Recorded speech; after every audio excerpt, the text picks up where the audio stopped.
सामने खड़ा होता है। क्या मनुष्य को जो दर्द सहन करना पड़ता है, मनुष्य को जो दुख सहन करना पड़ता है, वो दुख वो दर्द क्या संसार में जितने जीव हैं, जलचर थलचर वायुचर, इनको भी सहन करना पड़ता है? तो एक बात पहले तो अच्छे से समझ लो, जैसे आपके और हमारे हृदय के अंदर जो आत्मा है, जो मन है, जो चित्त है, जो वृत्ति है, जो जीव, जो मन, जो वायु हमारे भीतर है, आत्मा मन हमारे भीतर है, वैसा की वैसा ही मन, वैसी की वैसी आत्मा। एक छोटा सा छोटा जू होता है ना, उसमें भी होती है, और एक विशाल हाथी होता है, उसमें भी होती है। एक चींटी होती है, चाहे मगर होता हो, चाहे पशु होता हो, चाहे पक्षी होता हो, चाहे जलचर होता हो, चाहे थलचर होता हो, चाहे वायुचर होता हो, सब में वो आत्मा, सबका वो मन है, सबके भीतर है। बस आपको और हमको भगवान ने वाणी दी है, इसलिए हमें दुख आता है ना, तो हम रोकर सबको कह देते हैं। पर जब चींटी, झिंगूर, खटमल, मच्छर, मछली, जलचर, पक्षी, चिड़िया, पशु, बंदर आदि आदि जितने भी जीव है ना, जब इनको कष्ट आता है ना, तो ये किसी से कह नहीं पाते, क्योंकि इनकी वाणी हम समझ नहीं पाते। ये रोते जरूर हैं, ये रोते हुए दिखते जरूर हैं। अगर इनके अंदर आत्मा नहीं होती, मन नहीं होता, तो जरा विचार करो, एक बानर का बच्चा जब मर जाता है तो बंदर दूर खड़े होकर देखता रहता है। एक कुत्ते का बच्चा मर जाता है तो माँ, उसकी माता भी आंख से आंसू बहाती है। एक हिरण का बच्चा भी मर जाता है तो हिरण भी आंख से आंसू बहाता है। एक हाथी का बच्चा पानी में फंस जाता है तो हाथी चिंगाड़ कर उसको बाहर निकालने का प्रयास करता है। एक मछली का छोटा सा बच्चा भी अगर मरता है तो मछली की आंख में आंसू बह जाता है।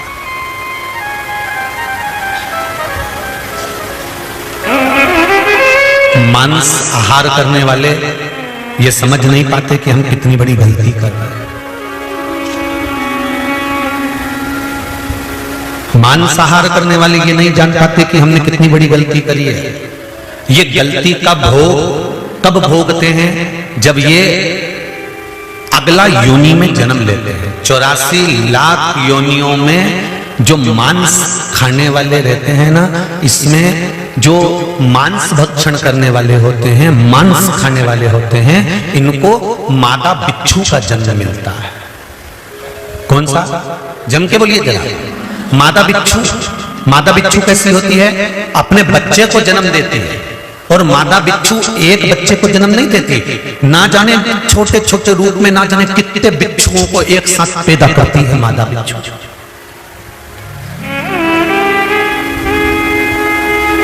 और मादा बिच्छू सैकड़ों बच्चों को जन्म देती है, बच्चे पैदा होते हैं, मादा बिच्छू के ऊपर चढ़ जाते हैं और अपनी उस मादा बिच्छू को नोच नोच कर खाते हैं। कब तक? जब तक उस मादा बिच्छू के प्राण नहीं चले जाते, केवल कंकाल रह जाता है और मांस पूरा समाप्त हो जाता है, तब तक नोचते हैं वो। मादा बिच्छू तड़पती है, खूब चिल्लाती है, रोती है वो अपनी भाषा में, क्योंकि ये एक दिन का नहीं होता कि एक दिन तक बच्चे अपनी मां को खाते हैं। कहते हैं 2.5 महीने तक मादा बिच्छू को नोच नोच कर खाते हैं बच्चे, और वो मादा बिच्छू का मांस उखड़ उखड़ जाता है, केवल एक हड्डी का कंकाल रह जाता है। और जब प्राण छूटते हैं तो वो मादा बिच्छू भी भगवान शंकर से कहती है कि मुझे क्षमा कर दो, अब जिंदगी में कभी मांसाहार नहीं करूंगी, कभी अगला जन्म मिल गया मनुष्य का तो मैं मांस का आहार नहीं करूंगा। क्यों? क्योंकि ये जिनका जिनका मैंने मांस खाया है वो बिच्छू का जन्म लेकर मुझे नोच नोच कर खाता, मुझे नोच। तुम्हारी जिह्वा का थोड़ा सा सुख, तुम्हारी जिह्वा का थोड़ा सा आनंद, एक जीव को मार देने का तुम्हारा थोड़ा सा सुख तुम्हारी जिंदगी को ना जाने कितनी लाख योनियों में भटका देता है और तुम्हारे जीवन को नष्ट कर देता है।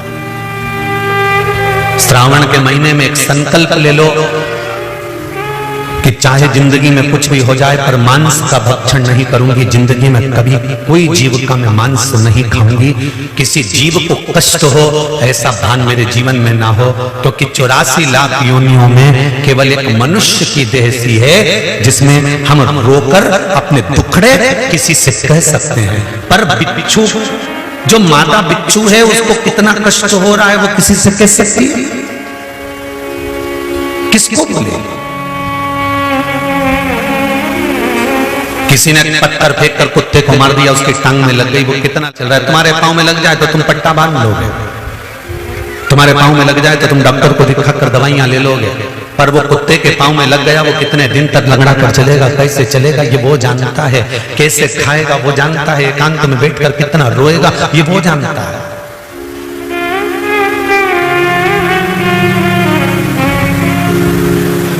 ये भोग क्यों आया? कोरोना जैसी महामारी आई तो क्यों आई? ये दिखाने के लिए आई कि तुम्हारी मस्ती में जी रहे हो और छोटे छोटे जीवों पर तुम्हारी करुणा समाप्त हो गई। हमारे संत साधु कितना कहते थे, अहिंसा परमो धर्म, अहिंसा परमो धर्म। कोई जीव की हत्या ना हो जाए, कोई जीव को कष्ट ना हो जाए, किसी का दिल ना दुखे। ये चोरी करने वाली माताएं आती हैं, कई पुरुष लोग आते हैं चोरी करने के लिए, तुम्हारे गले का मंगलसूत्र चेन जरूर चुरा के ले जाते हैं, पर इन्हें कितनों के गले का मंगलसूत्र चुराया होगा, कितने के गलों की चेन चुराई होगी, उसके बाद भी आज भी इनकी तरक्की नहीं हुई, ये चोटों की चोटी।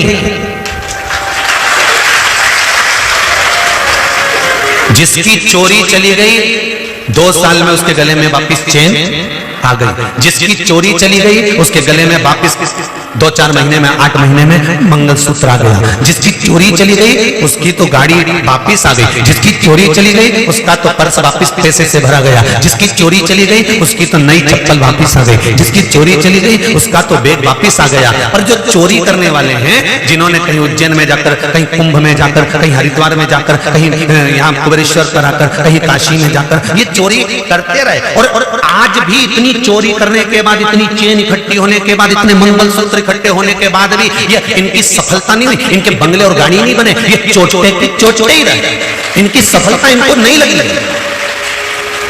आज भी इनकी गणना चोटों में ही है।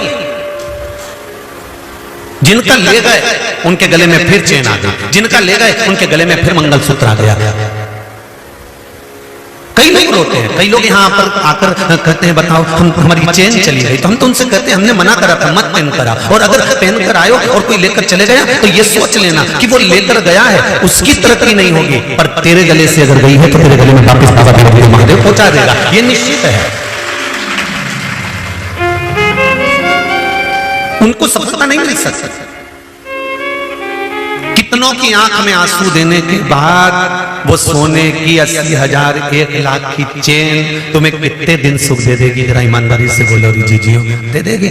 कोई अगर तुम तुम्हारे भाई के यहाँ गए, तुम तुम्हारी भाभी के यहाँ गए और भाभी भैया तुमको दिल से साड़ी दिलाए ना, वो भले 500 की हो 1000 की हो, वो तुम्हें सुख देगी, और भाभी भैया का मुंह भगोने जैसा फूला है और तुम आस लगा के बैठी हो कि हमारी माँ बाप का हिस्सा है, हमें तो देना ही पड़ेगा साड़ी, हमें तो देना ही पड़ेगा सामान, तो तुम माँ बाप का हिस्सा जानकर लड़ाई कर कर, झगड़ा कर कर, गुस्सा कर कर तुम हिस्सा लेकर तो आ जाओगी जीजियों, पर सुख नहीं भोग पाओगे। इसलिए उनसे कहो कि ये धन और दौलत, ये संपदा और सत्ता, ये वैभव, ये सब अपने अपने पास में रखो। मेरे माता पिता ने जिसके साथ मेरी शादी करी है वो वर मेरे लिए किस्मत का पुण्य है, आनंद का भाव है, मेरे बच्चे मेरे लिए किस्मत और पुण्य का भाव है, तुमको जो मिला वो तुम्हारी किस्मत और पुण्य का भाव है। हमें धन नहीं, हमें मन दे दीजिए। किसी का थोड़ा सा ले भी लिया ना तो सुख नहीं भोग सकते।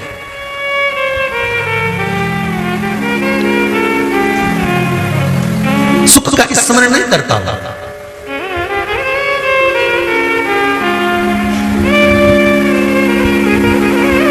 महाराज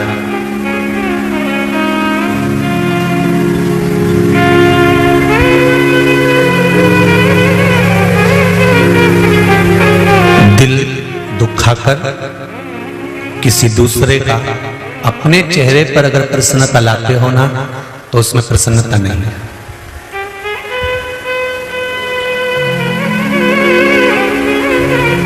हम हमेशा कहते रहे, आज फिर कह रहे हैं, परीक्षा में अगर कोई पास हो गया और एक व्यक्ति फेल हो गया, तो पास होने वाले व्यक्ति को फेल होने वाले व्यक्ति के घर पर सबसे पहले जाना चाहिए और जाकर कहना चाहिए तो टेंशन मत ले, चिंता मत कर, फिर प्रयास करना, आज नहीं तो कल फिर विजय होगा, फिर जीतेगा, टेंशन लेने की जरूरत नहीं है। उसकी कमजोरियों को नहीं दिखाना, अपना वैभव हमें किसी के सामने नहीं दिखाना।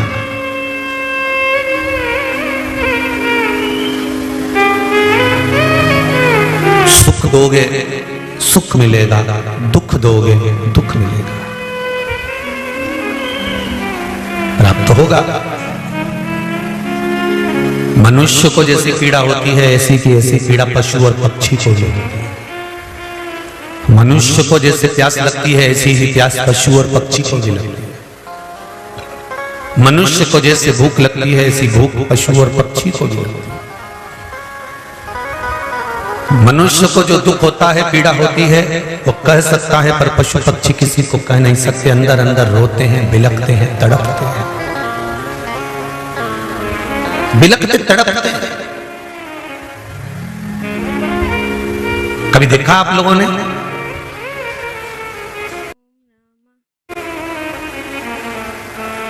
तुम्हारे घर में चूहा मर जाता, चूहा मर गया, चूहा मरने के बाद में बहुत दिन तक पड़ा रहता है, तो उसमें इल्लियां पड़ना चालू हो जाती हैं। बोलो सही है कि गलत है? वो इल्लियां चूहे के मांस को रोंदती है। बोलो सत्य है कि गलत है? उन इल्लियों का भोजन क्या है? वो चूहा जो सड़ रहा है, पड़ा हुआ है, उसके मांस को नोचना। गरुड़ पुराण कहती है कि ये चूहा और इल्ली और कीड़ों का संबंध क्या है? क्या संबंध? इनका ये क्या संबंध? शिव पुराण, गरुड़ पुराण कहती है, श्रीमद् भागवत कथा कहती है कि इस चूहे ने दूसरे के घर में प्रवेश कर कर दूसरे के अन्न को चुराकर खा लिया। जिसके घर में प्रवेश कर कर जिसके अन्न को चुराया है, उसके घर का ही कोई जीव पूर्व समय के भोग को भुगताने के लिए, कर्म के दंड को लेने के लिए इसी चूहे को नोच नोच कर खाता है। वो इल्ली के रूप में, वो कीट के रूप में, वो जीव के रूप में। मत बुरे कर्म कर बंदे वरना पछताएगा, भगवान की आंखों से तू बच नहीं पाएगा, तू बच नहीं पाएगा। हरि ओ अज्ञानी मत करना गानी, तेरे कर्म का फल ही तू ही पाएगा। जैसा किया तूने तेरे आगे आएगा, जैसा किया तूने तेरे आगे आएगा।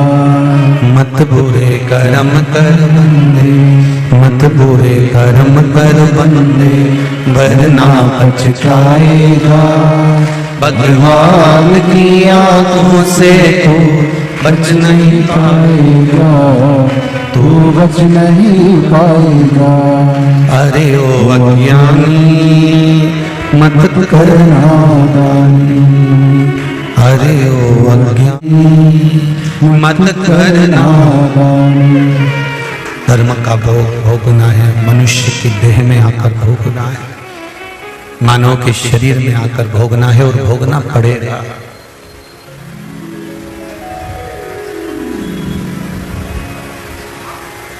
अभी भी दुख की कमी है क्या? अरे बोलो तो, मानव का शरीर मिला है, ये दुख भोगने के लिए ही मिला है, और भगवान का भजन करने के लिए ही मिला है। ये शरीर मिलने का कारण ही दो है, भजन करो और दुख भोगो।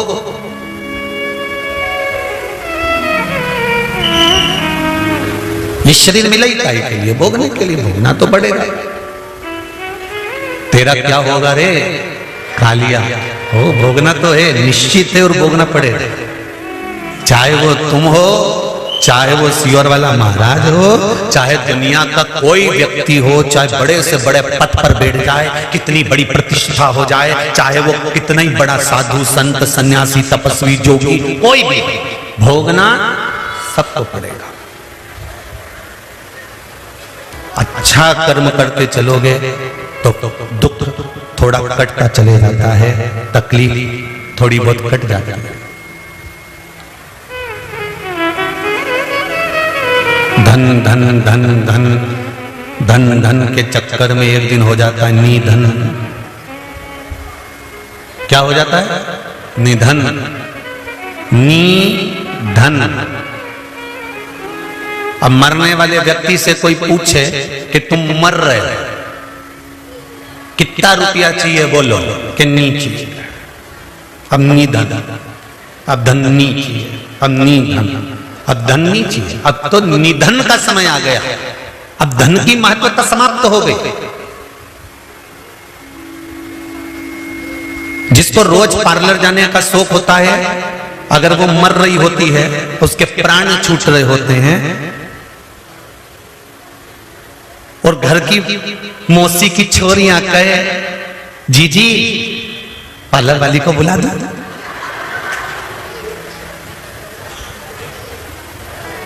मुंह में मास्क लगा हुआ है, हापड़ी भर रही है, जाने का टाइम हो गया, और मौसी की छोरियां कह रही नेहा पार्लर को बुलाऊं कि सुंदर पार्लर को बुलाऊं, गांधी रोड वाले को बुलाऊं कि चरखा लाइन वाले के बुलाऊं कि राजवाड़ा से बुलाऊं, डिजाइन कौन सी कराऊं। वो मरने वाली हापड़ी भरती भरती आंख से आंसू ढाती ढाती कहेगी पार्लर तो रोज गई पर शिव पुराण में नहीं गई, इसलिए हापड़ी लेना पड़ गई।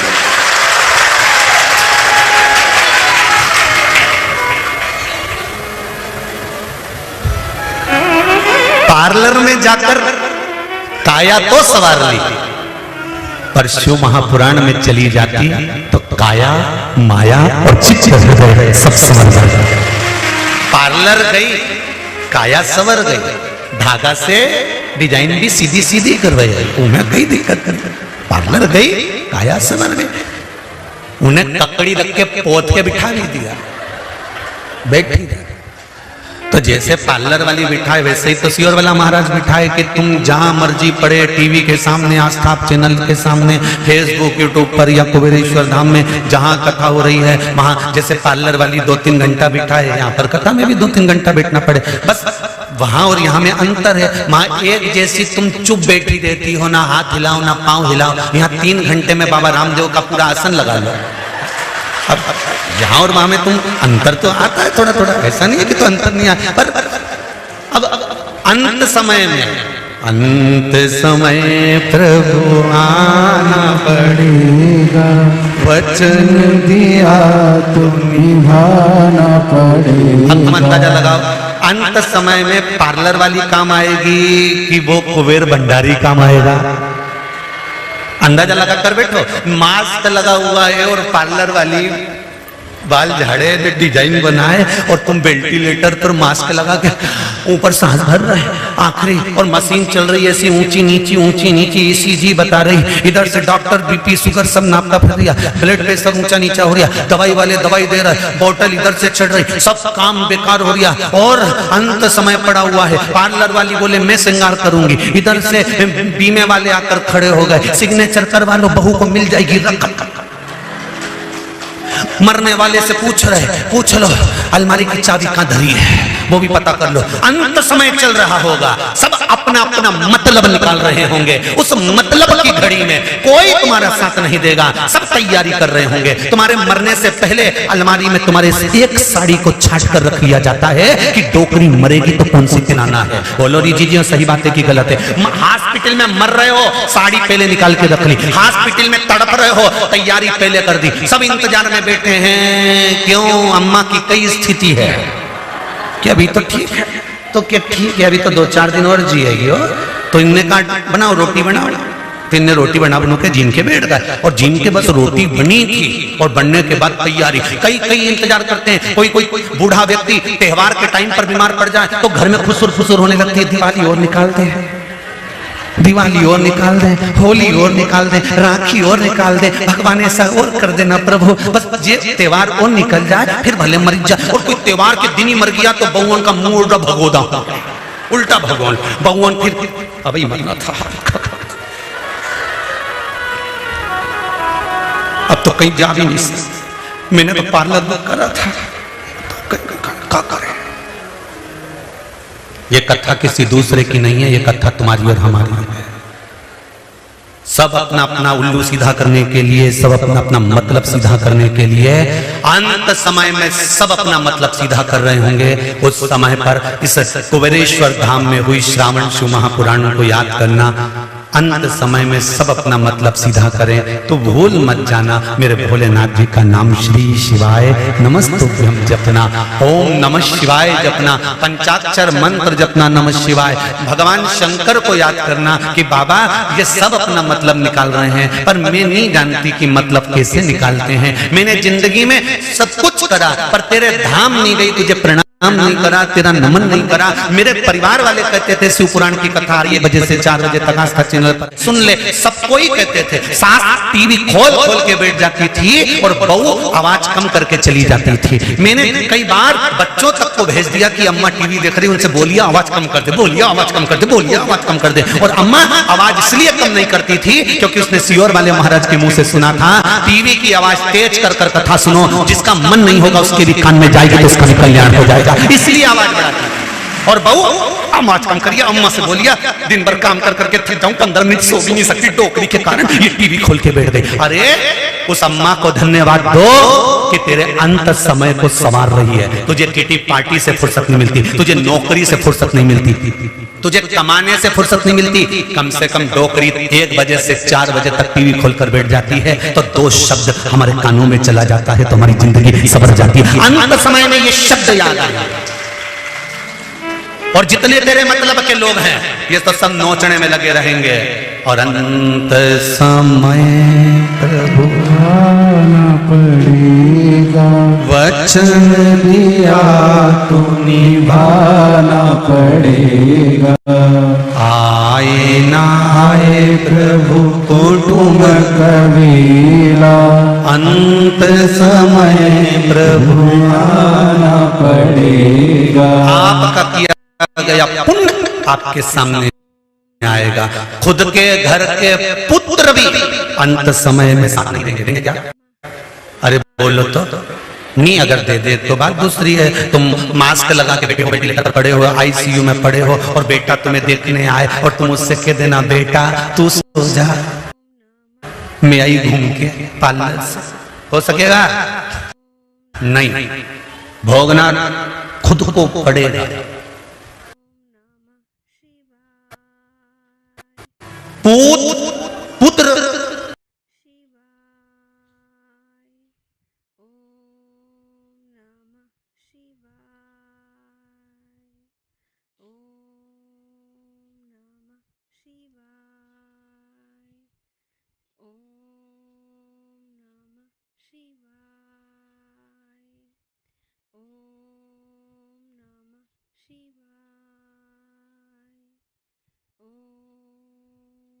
एक चावल का दाना जो तुमने शंकर जी को चढ़ाया, एक बेलपत्र जो तुमने शिव को चढ़ाई, शिव नाम श्री शिवाय नमस्तुभ्यं, ओम नमः शिवाय नमः शिवाय, महामृत्युंजय मंत्र का गुणगान करा। जो तुम भजन करे हो अंत समय में वो तुम्हारे सामने होगा।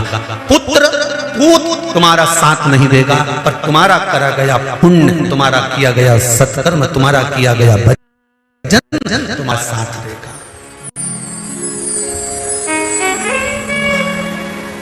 कोई नहीं आया।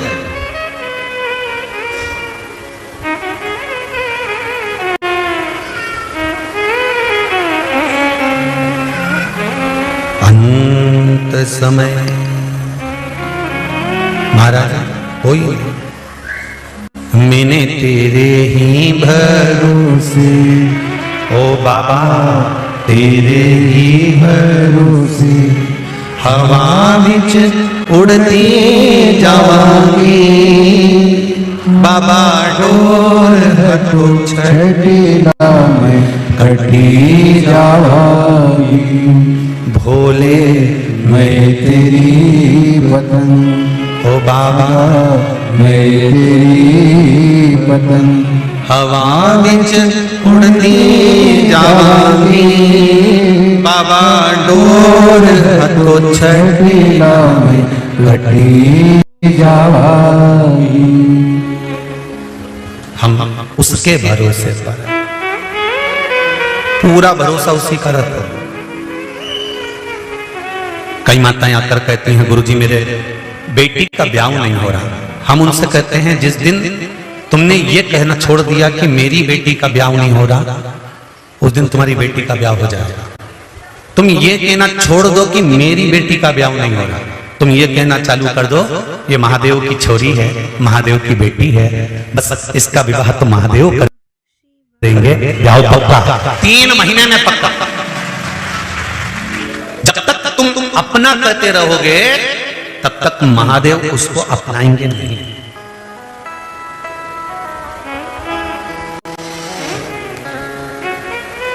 जिस दिन तुमने सत्य की परिकाष्ठा को जान लिया, जिस दिन तुमने सत्य को पहचान लिया, उस दिन सत्य जब तुम्हारे सामने आ गया तो सारे बंधनों से अपने आप मुक्त हो जाओ। इसलिए मरने वाले के सामने चिल्लाते हैं राम नाम सत्य, क्योंकि वो बंधनों से मुक्त हो गया।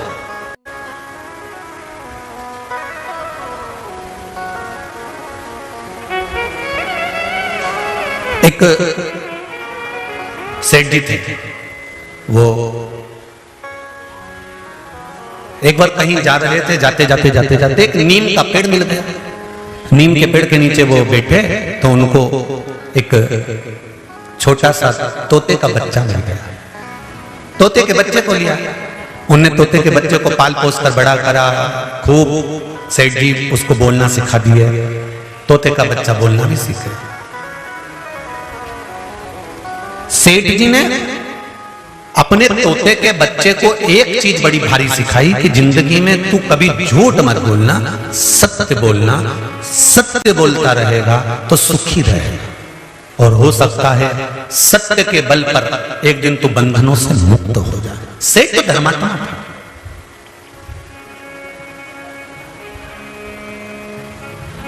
सेठ धर्मात्मा था। तोता सेठ जी के अनुसार चलने लगा, थोड़ा थोड़ा बोलना सीख गया।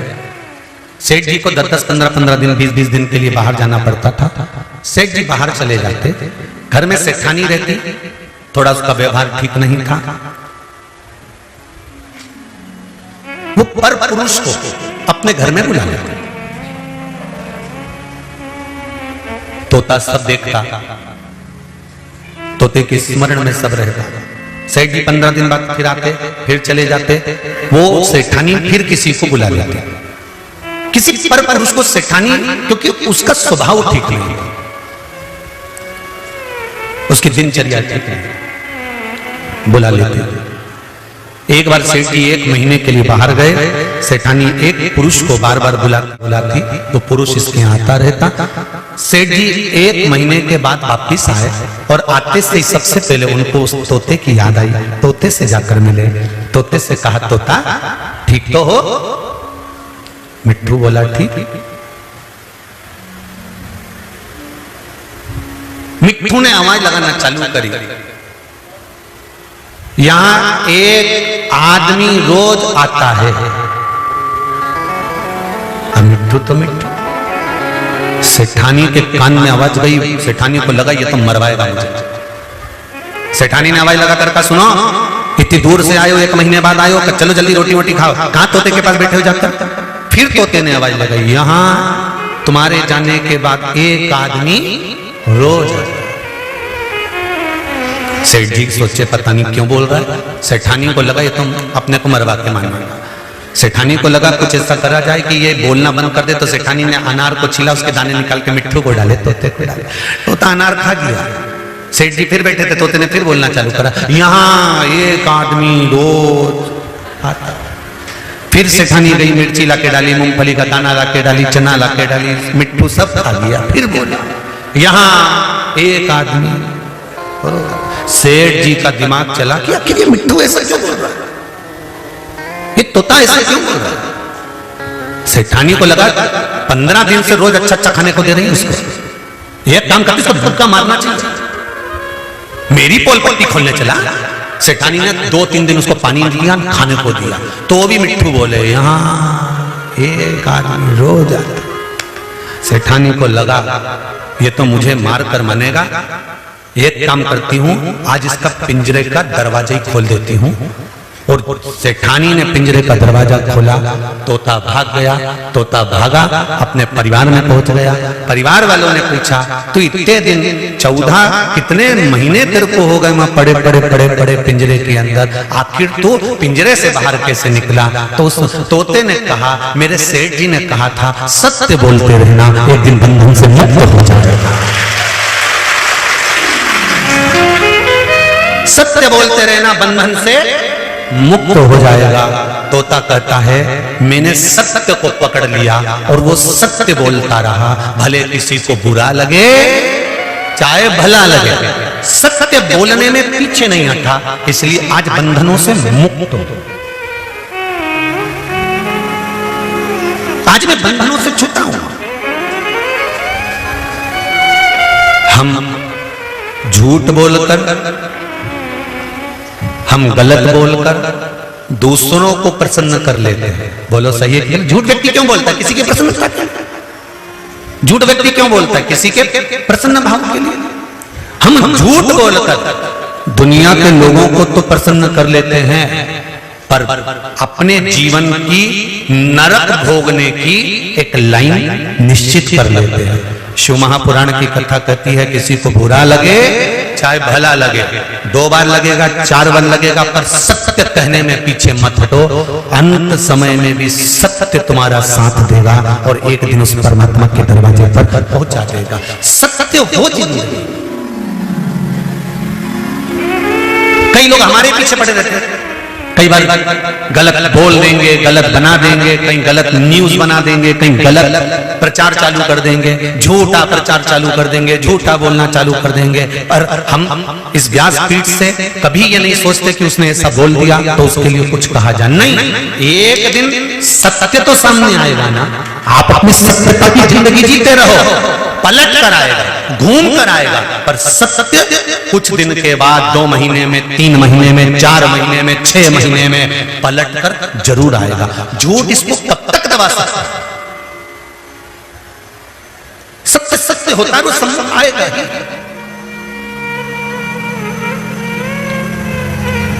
झूठ पर बुनियाद खड़ी नहीं करी। राजा हरिश्चंद्र के साथ में क्या हुआ? सत्य पर टिके थे राजा हरिश्चंद्र। और रामचरितमानस भी कहती है रघुकुल रीत सदा प्राण जाए पर वचन न जाए, प्राण जाए पर वचन न जाए, प्राण जाए पर वचन न जाए। महाराज मेरे शंकर भगवान को सत्य कहा जाता है, इसलिए शिवजी को सबसे ज्यादा प्रिय है सत्यम शिवम सुंदरम। जिंदगी में जिस दिन आपने सत्य अपना लिया, कल कथा थी, परसों भी कथा सुनी, नंदी ने अपनी धर्म पत्नी सुयशा से पूछा था कि तू रोज कहां जाती है? सुयशा ने कह दिया मैं शंकर का मनन चिंतन करने के लिए जाती हूँ, मैं शिव की भक्ति करने जाती हूँ, मैं श्रावण महीने में जल चढ़ाने जाती हूँ। आपसे भी निवेदन है, कभी कुबेरेश्वर धाम आए, झूठ बोलकर मत आना।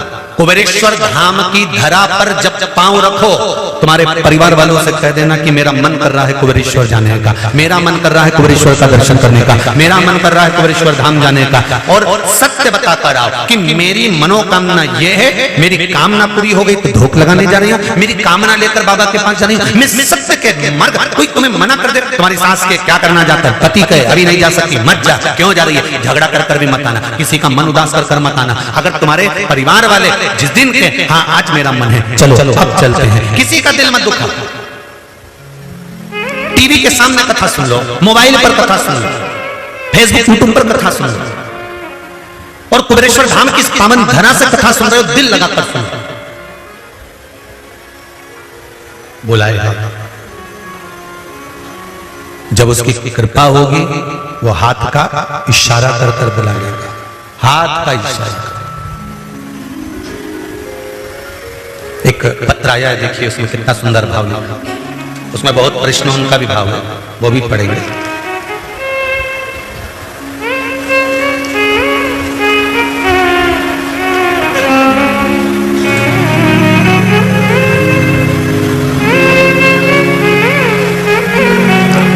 राजकुमारी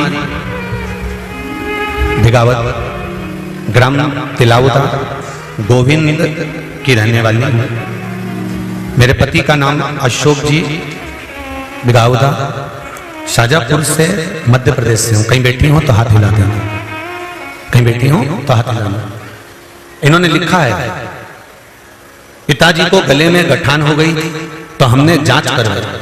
अहमदाबाद में एक रिपोर्ट में गठान का कैंसर गले के अंदर बता दिया। ऑपरेशन का डॉक्टर ने बोल दिया, ऑपरेशन का नंबर लगाया पर नंबर इतनी जल्दी नहीं आया। ऑपरेशन के लिए गुरुजी नंबर नहीं आया तो वो चिढ़कर घर आ गया। तो हमने कहा आपको बाबा ने कृपा करी है इसलिए घर बुला लिया, मत कराओ ऑपरेशन, ऑपरेशन नहीं करवाना होगा। फिर मैंने कहा आप एक बार कुबेरेश्वर बाबा का स्मरण करो और बाबा से विनती करो। फिर हम दूसरी जांच करवाई तो गुरुजी उस जांच में कैंसर नहीं था। ये शिव, ये शंकर और घड़ी। तेरी कृपा बिना न हिले एक भी अणु, लेते हैं श्वास तेरी कृपा से तनो तनो। हे गंगाधार मोती द्वार ओमकार तू, बोले ओमकार तू। आयो शरण तिहारी शंभो, तार तार तू। बखान क्या करूं मैं राखों के घेर का, चपटी भभूत में खजाना कुबेर का। एक बात बहुत सुंदर है, ध्यान दीजिएगा। कभी मौका लगे और कभी मौका लगे आपके पास में, किसी के शरीर में गांठ पड़ गई, गठान हो गई हो, शरीर के किसी भी अंग में अगर गांठ पड़ी है और उसका जांच करवाने का डॉक्टर ने बोला है और जांच करवाने के लिए आप जा रहे हैं, बेले का फल, बेलपत्री का जो फल होता है वो फल सूख गया हो, जिसको हमारे यहाँ नवरात्रि का यज्ञ होता है या शिव जी का यज्ञ होता है या अन्य यज्ञ होते हैं तो बेल के फल की आहुति भी दी जाती है। बेले का फल जो सूख गया, सूखा हुआ फल जलाकर उसकी भस्म तैयार करना, उस भस्म को पीपल के पत्ते पर रखकर पिपलेश्वर महादेव का नाम लेकर, कौन से महादेव? पिपलेश्वर महादेव का नाम लेकर बेलपत्री के वृक्ष के नीचे रख लेना और पिपलेश्वर महादेव का ही नाम लेकर बाबा देवादिदेव महादेव से विनती कर कर जो रोग है और गठान कितनी है उस गठान की जांच कराने जा रहे हैं, भाव वर्णन कर कर उस भस्म को लेकर आ जाना शिव मंदिर पर, उसको थोड़ी सी देर रखकर पिपलेश्वर महादेव का स्मरण कर कर उसको लेकर आइए और उस गठान वाली जगह पर उस भस्म को लगाकर फिर आप जांच के लिए जाइए। मेरा देवादिदेव महादेव चाहेगा तो जिंदगी में कभी बड़ी बीमारी धीरे धीरे धीरे धीरे रोग उस गठान वाली जगह पर अगर पिपलेश्वर महादेव से भस्म भी शंकर के नाम से पिपलेश्वर महादेव के नाम से लगाई जाए तो गांठ भी धीरे धीरे गलना प्रारंभ हो जाए। पिपलेश्वर कौन है? पिपलेश्वर महादेव। पिपलाद पिता के जाने के बाद, माता के जाने के बाद पीपल की कोटर के अंदर पल पोस कर बड़ा होता है और पीपल के फल खाकर बड़ा होता है। शंकर भगवान ने एक पीपल की कोटर में रखकर पिपलाद को बड़ा कर दिया था तो पिपलाद ने शंकर भगवान का भजन कर कर शिव को प्राप्त करा। तो शंकर भगवान ने जब पिपलाद को दर्शन दिया था तो पिपलेश्वर महादेव शिव जी का नाम हुआ था। पिपलाद ने कहा था भोलेनाथ मेरे दुख की घड़ी में आप खड़े हुए हो और मुझे सुख का भान कराया है। जब व्यक्ति के जीवन में बहुत भारी रोग हो और बहुत तकलीफ में हो तो मेरा पिपलेश्वर महादेव उसके हर क्षण सामने खड़ा हो, तो वो पिपलेश्वर महादेव के रूप में खड़ा हो।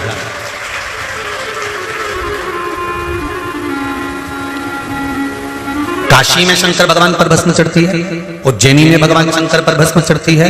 ये भस्म जो प्रसाद के रूप में आपको प्राप्त होती है, ये भस्म जो शिव के प्रसाद के रूप में प्राप्त होती है, ये भस्म जो शंकर पर चढ़ी हुई है। किस पर? शंकर पर। ये भस्म कोई साधारण नहीं है।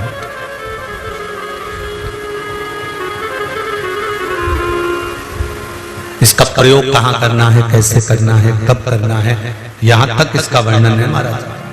पहले की कथाओं में भी इसका वर्णन किया गया कि हम जो मस्तक पर भस्म धारण करते हैं, त्रिपुंड धारण करते हैं, कंठ पर भस्म लगाते हैं, भुजाओं पर भस्म लगाते हैं, कलाइयों पर भस्म लगाते हैं, हृदय पर भस्म लगाते हैं, कर्णों पर भस्म लगाते हैं। जब यज्ञ करता ब्राह्मण यज्ञ पूरा करवाते हैं तो उस सुरवे को लेकर भस्म निकालकर आपके कंठ पर, श्रवण पर, मस्तक पर, हृदय पर लगाते कि नहीं लगाते? उस भस्म का प्रमाण है।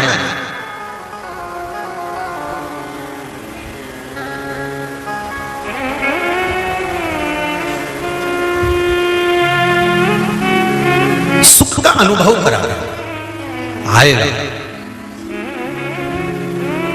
सत्य को पकड़ने का थोड़ा सा प्रयास करिएगा। जिस दिन सत्य तुम्हारे सम्मुख में होगा उस दिन जिंदगी का सारा सुख तुम्हारे सामने होगा। सत्य हो तुम्हारे सामने। हे ओ घरदानी, हे त्रिकालदर्शी, हे कैलाशी, हे अविनाशी, हे कुबेरेश्वर महादेव, आपका कंकर शंकर है। इस भूमि पर, इस जमीन पर बैठकर कंकर का स्पर्श कर कर मैं बाबा आपसे निवेदन करती हूँ कि मेरे हृदय की मनोकामना पूर्ण करना और मुझे पुनः फिर 3 महीने में वापिस इस भूमि पर बुला लेना। तेरी कृपा होगी तो जरूर आऊंगा। ये बाबा से कहो, बुलाएगा।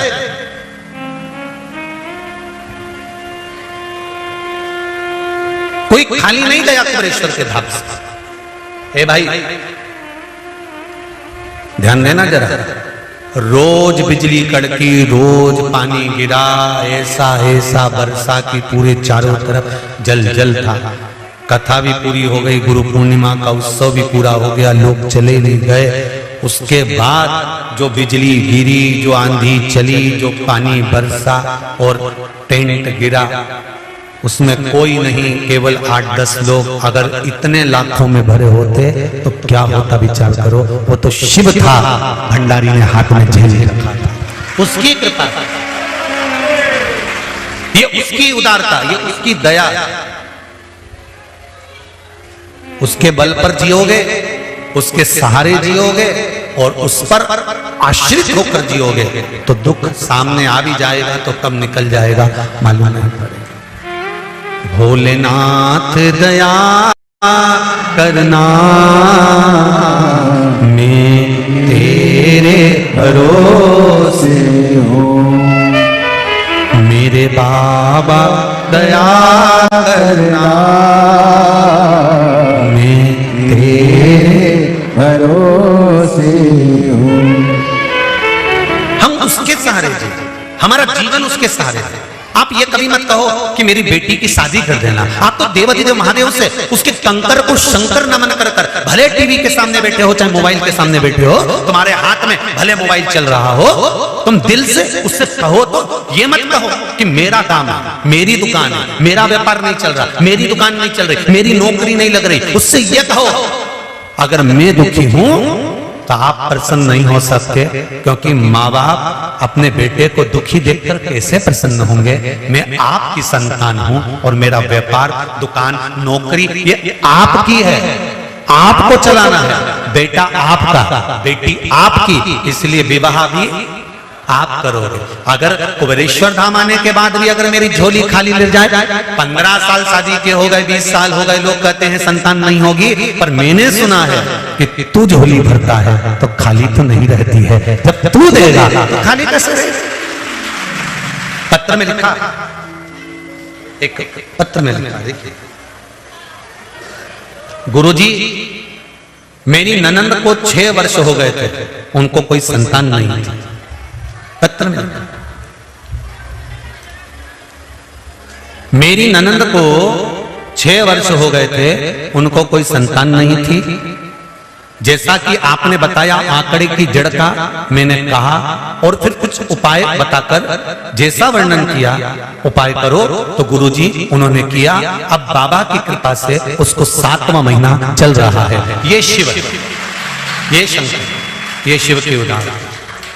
तेरा ही दिया मैंने खाया पिया है, तेरा शुक्रिया है, तेरा शुक्रिया है। शिव की आराधना का फल क्या होता है?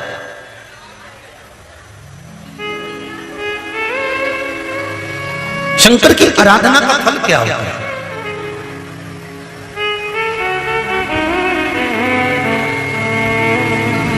उस पर किया गया विश्वास कभी टलता नहीं,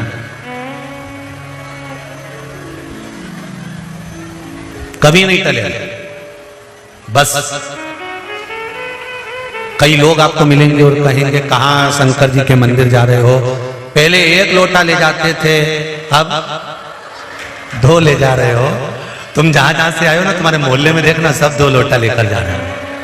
और कोई एक लेके भी जाए ना तो कह देना सावन का महीना चल रहा है, अभी थोड़ी दवाई ज्यादा खा लो, तो बाद में 1 गोली पे लाके डॉक्टर छोड़ देता है और शरीर अच्छा कर देता है। बीपी शुगर वालों की जब तबीयत ज्यादा खराब होती है तो पहले टेबलेट ज्यादा देना पड़ती है, फिर धीरे धीरे धीरे धीरे 1 पर लाकर छोड़ देता है कि रोज 1 गोली खाना बीपी लेवल में, 1 गोली खाना शुगर लेवल में। उसी तरह अभी सावन का महीना लोटा 2, इसलिए अपने दुख तकलीफ कष्ट बीमारी को भी लोटा 2, इसलिए हाथ में लोटा 2 और उसको ले जाकर फिर शिव पर कावड़ के भाव से, जैसे कावड़िया 2 लेकर जाते हैं बॉटल, 2 कलश लेकर जाते हैं डंडे में बांध कर, ऐसा दिल से कावड़ का भाव लेकर जाए, भाव से लेकर हृदय से।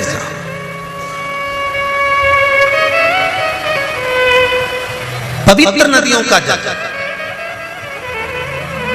और पवित्र नदियों का जल नहीं मिलता तो अपने घर का जो परिंदा होता है, मटका होता है ना, घर का जो मटका होता है, परिंदा होता है, घर में जहां रसोई घर में जल भर कर रखते हैं, ये भी गंगा यमुना और सरयू से कम नहीं होता, क्योंकि वहां पर हमारे पूर्वजों का, हमारे पितरों का, हमारे कुल देवी देवता का स्थान होता है। रसोई घर अन्नपूर्णा और शंकर का स्थान है, और जहां रसोई घर में पानी भरकर रखा जाता है वो हमारे पितरों का, हमारे पूर्वजों का, हमारे कुल देवी देवता का स्थान माना जाता है। इसलिए वो परिंदा, वो मटका भी कोई कम नहीं है।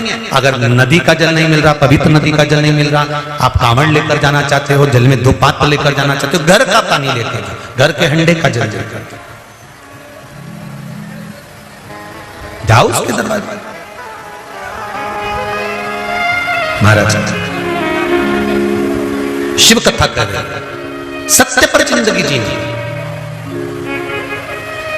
अंत समय में पुत्र या पूत तुमको नहीं तार सकता, अंत समय में तुम्हारा किया गया पुण्य सत्कर्म तुम्हें तार देगा।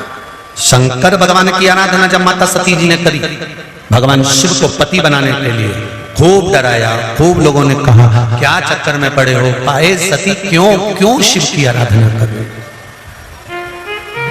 क्यों, किस लिए?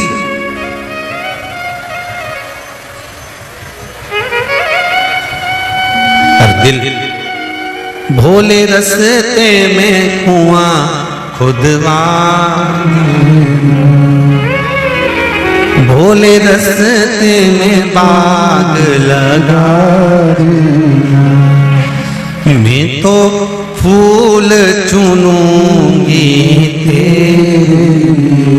मैं अगर इस संसार सागर में अगर मेरा जन्म हुआ है, मृत्यु लोक में मैं आई हूं, तो जो भी कर्म करूंगी मेरे देव अधिदेव देव के लिए करूंगी, जल भी चढ़ाऊंगी तो मेरे शिव के लिए, बेलपत्र भी चढ़ाऊंगी तो मेरे शिव के लिए। सती कर रही है। दक्ष प्रजापति ने समझाया, सती विवाह मत कर, शिव के साथ तुझे नहीं परिणाऊंगा, शंकर के साथ तेरी शादी नहीं करूंगा, मैं नहीं विवाह करूंगा शिव के साथ। सती मैया अपने पिता दक्ष प्रजापति को समझा रहा। पिताजी,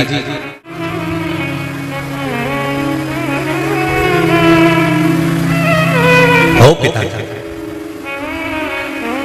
लगन तुमसे लगा बैठे, जो होगा देखा जाएगा, तुम्हें अपना बना बैठे, जो होगा देखा जाएगा। पिताजी, मैंने देवाधिदेव महादेव को अपना बना लिया, मैंने शिव जी को अपना बना लिया। और एक बार अगर देवाधिदेव महादेव मेरे बन गए हैं, एक बार शंकर मेरे हो गए, तो निश्चित है कि अब मेरा बचपन, जवानी, अधेड़ी और बुढ़ापा सवर जाए।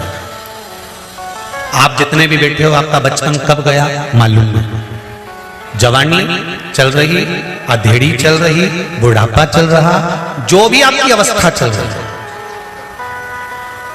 आप जिस अवस्था में, उस अवस्था में अगर आपने शिव को अपना बना लिया, तो बाकी का टेंशन, चिंता, बचपन कैसा गया है, जवानी कैसी गई है, अधेड़ी कैसी गई है, ये सब छोड़ दो। अब तो शंकर के भरोसे पर रहना चाहिए, शिव के भरोसे।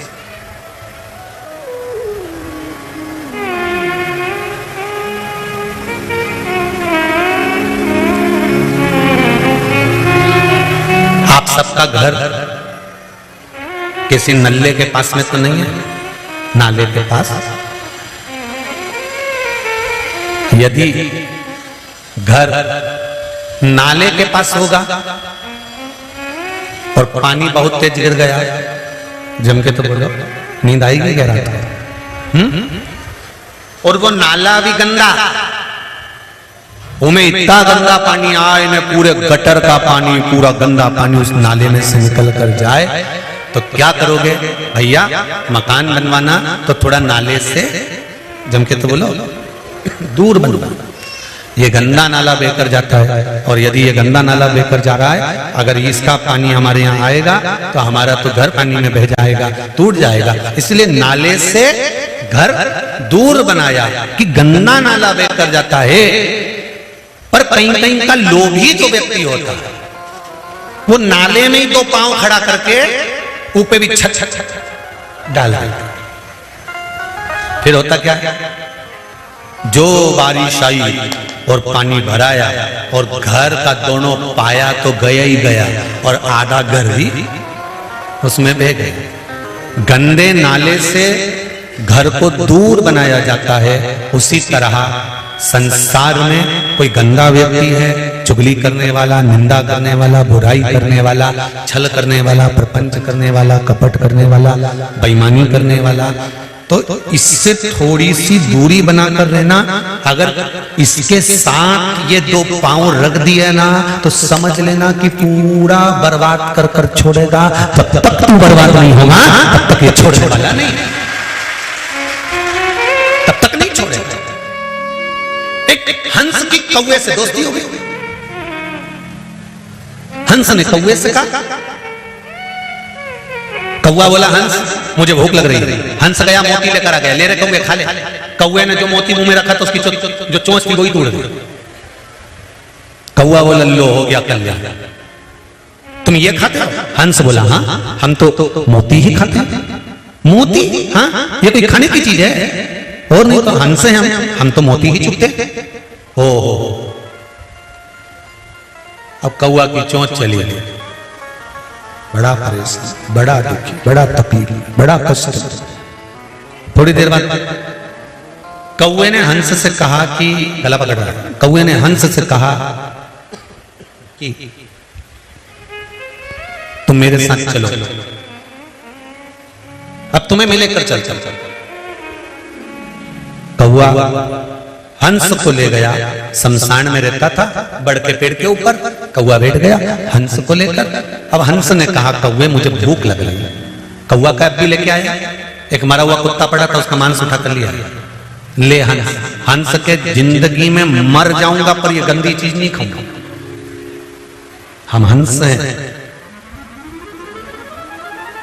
हम हंस हैं, मर जाऊंगा पर गंदी चीज नहीं खाऊंगा। दोनों बात कर रहे थे, कौवे के मुख से मांस का टुकड़ा नीचे गिर गया। मांस का टुकड़ा जैसे ही नीचे गिरा और मांस का टुकड़ा नीचे गिरते ही मांस का टुकड़ा नीचे गिरते जैसे ही मांस का टुकड़ा नीचे गिरा एक राजकुमार के ऊपर पड़ गया। राजकुमार के ऊपर जब मांस का टुकड़ा पड़ा, राजकुमार ने धनुष और बाण उठाकर जो फेंका वो कौवे को मारने के लिए।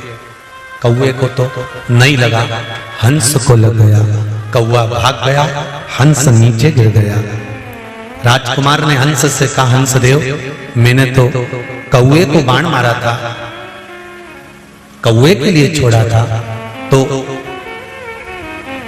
बाण आपको लग गया, आप क्षमा कर दीजिए, आप क्षमा करिए। हंस कहते हैं युवराज गलती तुम्हारी नहीं है, गलती मेरी है, गलती मेरी है। आवाज फैल रही है ना, इसको सुकोड़ के थोड़ा सा करो सही। गलती मेरी है और मेरी गलती यह है कि मैंने गलत व्यक्ति की संगत कर ली। मेरी गलती यह है कि मैंने गलत व्यक्ति का साथ पकड़ लिया। कौवा गलत काम कर कर भाग गया, हंस को बाण लग गया। गलत काम करने वाला व्यक्ति गलत काम कर कर भाग जाता है और अच्छा व्यक्ति जेल में धरा जाता है। जिसने कुछ करा ही नहीं, इल्जाम उस पे लग जाता है। ऐसा एक संभव उस ऐसा एक भाव नहीं है, ऐसे कई हैं, कई।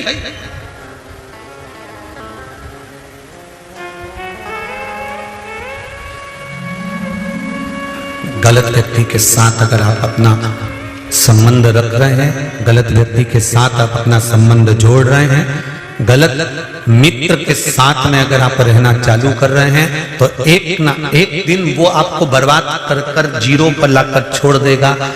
इसलिए शिव महापुराण की कथा कहती है, दुनिया के लोगों को सत्संग करने वाले अच्छे नहीं लगते। दुनिया के लोगों को जो बाइक पर घुमाए, खूब जोरदार तरीके से पैसा इधर उधर उड़ाता फिरे, तो उनको लगे सबसे अच्छा व्यक्ति ये,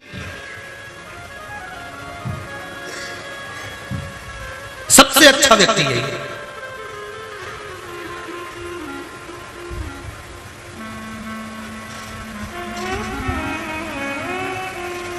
जो सत्संग में डूबा है ना, वो पसंद नहीं आता।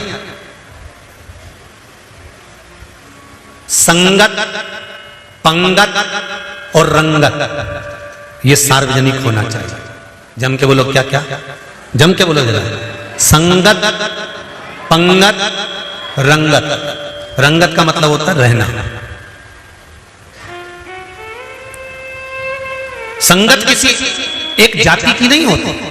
सदगुरु, संत, साधु, सन्यासी, तपस्वी, एक कथाकार, एक व्यास वक्ता, एक प्रवचन देने वाला, एक भगवान की भक्ति में डुबोने वाला, ये कभी नहीं कहेगा कि ब्राह्मण को मैं सुनाऊंगा, कि वैश्य को सुनाऊंगा, कि क्षत्रिय को सुनाऊंगा, कि शूद्र को सुनाऊंगा।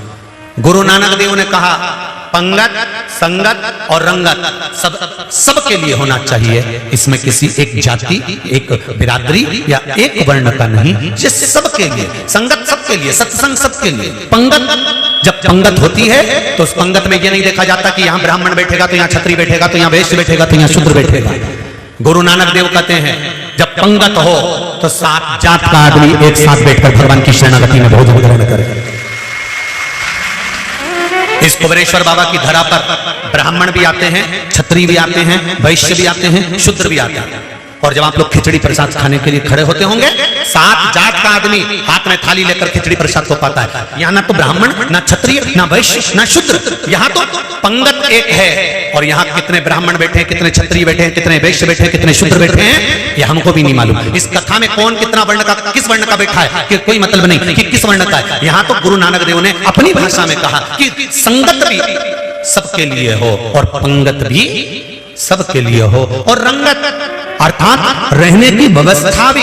ये नहीं कि वीआईपी आया तो इसके लिए ये कमरा होना चाहिए, वो आया तो उसके लिए वो कमरा, नहीं नहीं, रहने की व्यवस्था में भी ब्राह्मण है, क्षत्रिय, वैश्य है, शूद्र है, एक जाजम पर सब आए, बैठे और अपने जीवन का आनंद पाएं। तो कहा जब संगत, रंगत और पंगत एक जैसी सबके लिए हो जाती है तो वहां फिर परमात्मा स्वयं अवतरित होकर आशीर्वाद प्रदान कर चला जाता है। जब रंगत, संगत और पंगत एक जैसी हो जाए तो गुरु नानक देव कहते हैं फिर वहां मेरा राम